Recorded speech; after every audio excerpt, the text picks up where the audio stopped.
Hello, আসসালামু আলাইকুম guys. আপনারা সবাই কেমন আছেন? আমরা এখন হাঁটি হাঁটি পা পা করে ধীর গতিতে আলুটিলা গুহার একবারেই গুহার ভিতরে ঢুকবো।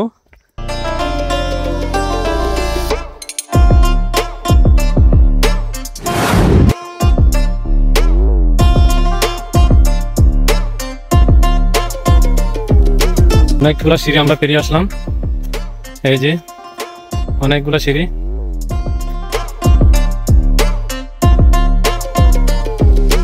এই যে ঐতিহ্যবাহী আলুটিলা গুহার মুখ, অনেক সুন্দর।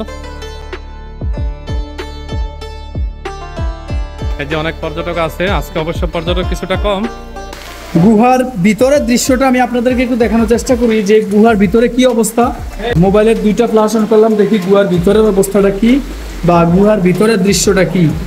যেহেতু খুবই সাবধানে যাইতে হবে এবং পানি থই থই করে পানি আসতেছে, এটা হচ্ছে গুহার ভিতরের দৃশ্য।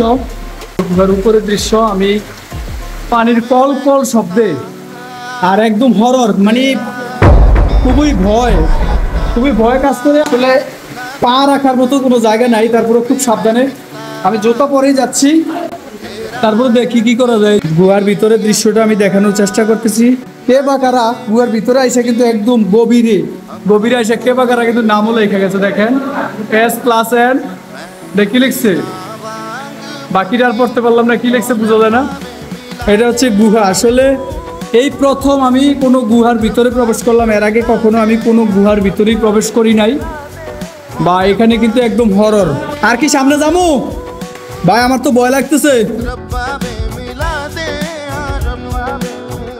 সামনে কিন্তু আরো জায়গা একদম কম, আমি বুঝতেছি না যে সামনে কি যাওয়া উচিত। আমার কিন্তু ভয়ে কিন্তু গা কাঁপতেছে। ওরে বাবা রে বাবা, পানিতে পারা দেওয়ার মতো কোনো জায়গা নাই। এই যে হাত দুই পাশে ভর দিয়ে কিন্তু আমি যাইতেছি ভিতরে।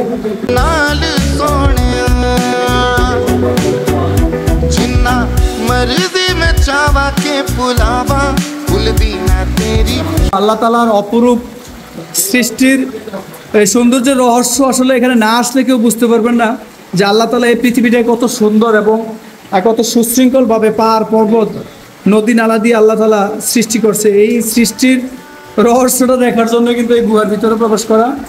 আর গুহার ভিতরে যে এত পানি কোত্থেকে আইতেছে একমাত্র আল্লাহই ভালো জানে, যে এত পানি গুহার ভিতরে পানি আসতেছে কোথায় থেকে। দেখি শেষ পর্যন্ত যে এখানে মাথা উঁচু করা যায় না, এখানে জায়গা খুবই কম। এইখানে জায়গাটা খুবই কম, মাথা উপরে রাখা যায় না। আমি কিন্তু পায়ের থেকে এখনো আমার যে স্যান্ডেল জুতা আমি এখনো খুলি নাই। আমি যাচ্ছি আস্তে আস্তে। আমার পিছনে আরো আছে কিন্তু মানুষ আছে পিছনে আরো পর্যটক যারা দেখার জন্য আসছে ওনারা আছে। এখানে খুবই ভয় কাজ করে। আসলে গুহার ভিতরে কি কিছু থাকে। মশল নিয়ে আসার দরকার ছিল, আমরা টস নিয়ে আসছি শুধু। আমার জুতাগুলা ইতিমধ্যে মনে হয় শেষ হয়ে যাবে। পাথরের উপরে একটু স্লিপ খেলেই কিন্তু মানে পড়বে। পা যদি একটু স্লিপ হয়, একটু উল্টাপাল্টা পা পড়লেই কিন্তু শেষ। আমি একদম কাছ থেকে দেখানোর চেষ্টা করি।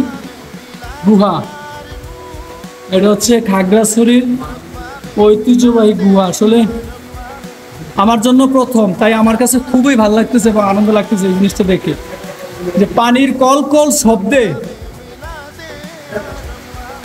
ভয় তো কাজ করে অবশ্যই। কি পরিমাণ ভয় যে কাজ করতেছে। আমার পিছনে আরো 4-5 জন লোক থাকাতে আমি সাহস করে সামনে অগ্রসর হচ্ছি। না হয় এইখান থেকে আমি ব্যাক করার মতো সাহসও পাইতাম না, এইখানে আমি পড়ে থাকতাম। সুবহানাল্লাহ সুবহানাল্লাহ। আল্লাহ তাআলার মানে অপরূপ সৃষ্টির মধ্যে এইটা একটা সৃষ্টি, যে পাহাড়ের ভিতর দিয়ে এই পাথর বেদ করে কিন্তু পানি আসার একটা জায়গা। আমার পিছনে কিন্তু মানুষ আছে, অনেক পিছনে। এই যে গুহার ভিতর দিয়ে কিন্তু মানুষ আসতেছে, দেখেন। আমার দোস্ত আব্দুল কাদের, এই যে আব্দুল কাদের কিন্তু সাহস করে কিন্তু গুহার ভিতর প্রবেশ করছে। সাহস করে কিন্তু এই পর্যন্ত আসছি। এটা হচ্ছে গুহার উপরে উঠার প্রবেশ মুখ। আমি যতটুকু জানি যে এখানে যদি আমি একা হইতাম বা বন্ধুরা হইতো জীবনে কখনোই সাহস করতাম না এখানে আসা। আমার সাথে আমার বন্ধুরা আসছে যেটাই কিন্তু আমি সাহস করে এই পর্যন্ত আসছি। তারপর আমাকে চিনানোর জন্য কিন্তু আমার বন্ধু হুসাইন এখানে আছে, ও কিন্তু ওর দিকের পিছনে কিন্তু এখানে আসা। এই এই দৃশ্যটা দেখে আমার কাছে অসম্ভব সুন্দর, অসম্ভব সুন্দর, আসলে যেটা ভাষায় প্রকাশ করবো মতো না, যে এত সুন্দর একটা জায়গা। আরো অনেক পর্যটক আছে এখানে। এই পর্যটকরা থাকার কারণেই কিন্তু আমি সাহস করে গুহার এক পাশ থেকে অপর প্রান্তে কিন্তু যাইতেছি। এই যে আমার বন্ধু কাদের এখানে আছে, এই যে কাদেরও কিন্তু আমার সারথি গুহার মধ্যে, কিন্তু এই কাদেরও কিন্তু সাহস করে আসছে আমাদের সাথে। সোহাগ নোমান কিন্তু আসে নাই সাহস করে, সে ভয় পাবে এই জন্য কিন্তু সে আসে নাই। এই গুহার মানে যেই নিচ থেকে, একদম নিচ থেকে উপর পর্যন্ত চলে আসলাম। সম্পূর্ণ গুহাটা কিন্তু হেঁটে হেঁটে এবং এই হাঁটু পানি, প্রায় হাঁটু পানি পার করে কিন্তু আমরা অবশেষে ফাইনালি আসার আমাদের সৌভাগ্য হলো। তবে একটা জিনিস দেখাই, এইখানে দেখাই, এই হচ্ছে গুহার বাহির হওয়ার মুখ। এই গুহা দিয়ে বের হওয়ার মুখে যে যারা পর্যটক আসছে এখানে তারা বের হইতেছে। খুব সাবধানতার সাথে যাতে কোনোভাবে কিন্তু পা পিছতে না যায়, পা পিছতে যাবে তারা একদম ঝুঁকতে পড়বে। আমি এই যে অবশেষে কিন্তু আরো দেখা পাইলাম পরিষ্কার পানি, একদম স্বচ্ছ পানি, পরিষ্কার পানি, এটা ধর্মের পানি। খুব সুন্দর একটা জায়গা, খুব সুন্দর। অবশেষে বের হয়ে চলে আসলাম অবশেষে গুহার এক পাশ থেকে অন্য পাশে। যদিও একলা বা দুজন হইলেও কিন্তু কখনো সাহস পাইতাম না, তারপর সাহস করে বন্ধুদের সাথে তার মধ্যে চলে আসলাম।